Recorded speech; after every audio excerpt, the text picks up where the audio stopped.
Okay, so the exercise is getting the text to run along the top of the mountain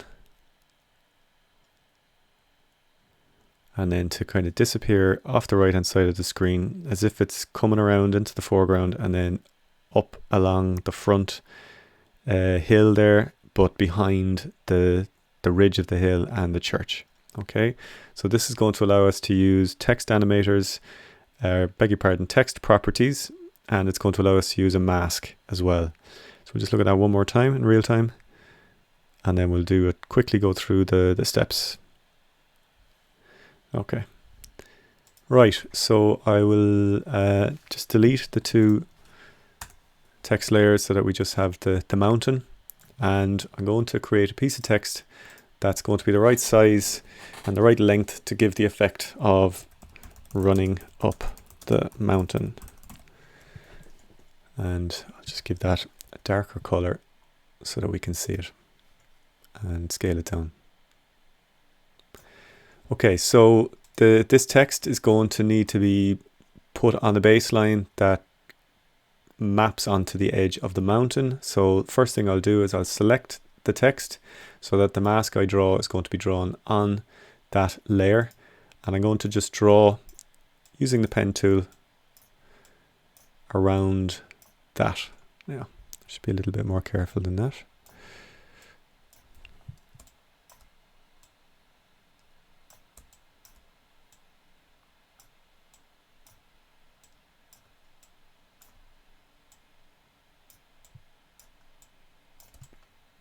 So you need to be somewhat detailed with this, but you don't need to be pixel perfect because you won't notice any slight errors.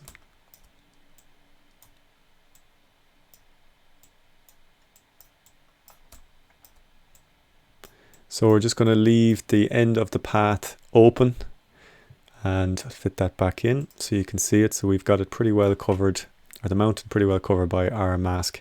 So we go into our text properties, set the path option to mask 1, and that will now sit up there on that. Okay, now next step, we need to move the text. So once we have it on the path, we'll change the we'll leave the forced alignment off, and we're going to keyframe our first margin, and on that keyframe I'm going to hold down shift and drag that to the left so that it slides off to a lower first margin value.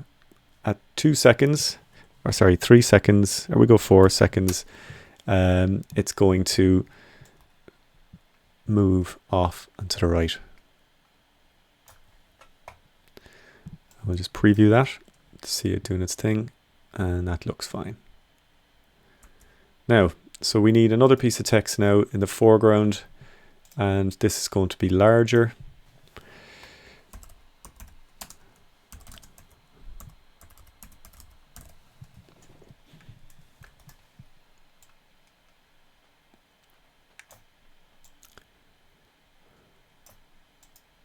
I found it up there with a faux bold, so it's not a real bold. Now, so similarly, we need to give this also a baseline. So I'll just move that out of the way for the moment. And I'm going to create a baseline that moves or curves just about under the top of that mountain ridge.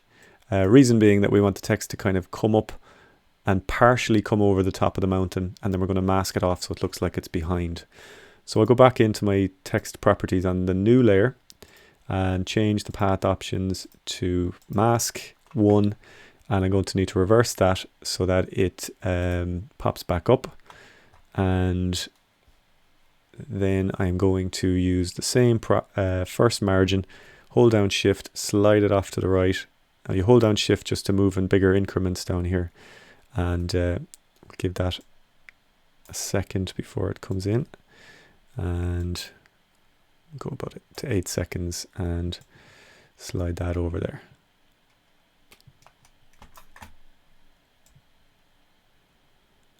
Right, so that should come in and slide along, which it does, and that's fine. Okay, now the last step we're going to do is we're going to mask off the foreground church and so on. So I'm going to get in a little bit tighter because I want a little bit more accuracy this time.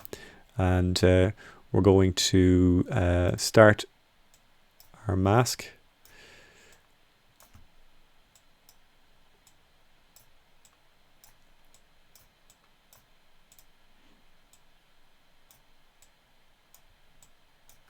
Oh. Now if you lose track of a mask, just select the last one and then keep drawing. It's called picking up a path.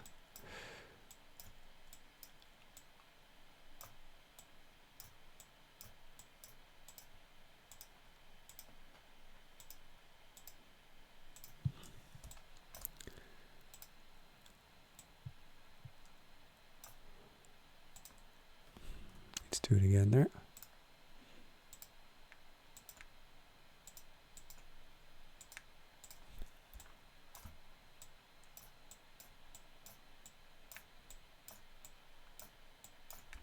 So just click and drag if you need to mask over curves and things.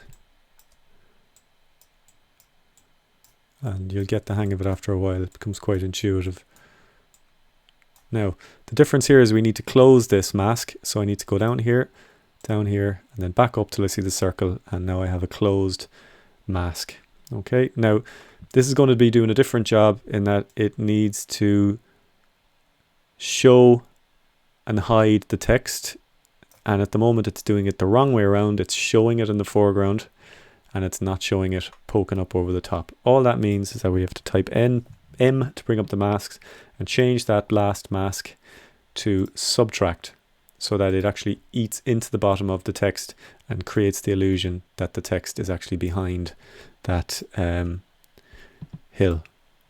So now, last thing we need to do for a bit of realism is give some motion blur to our layers, switch on the motion blur and preview it and let it do its thing. So the small text in the distance.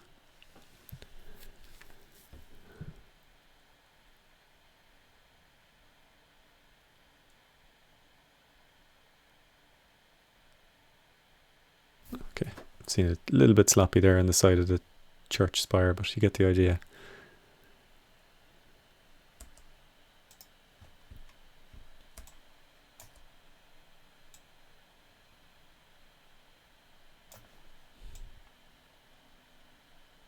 That's better. Okay, so that is the effect that we're going for.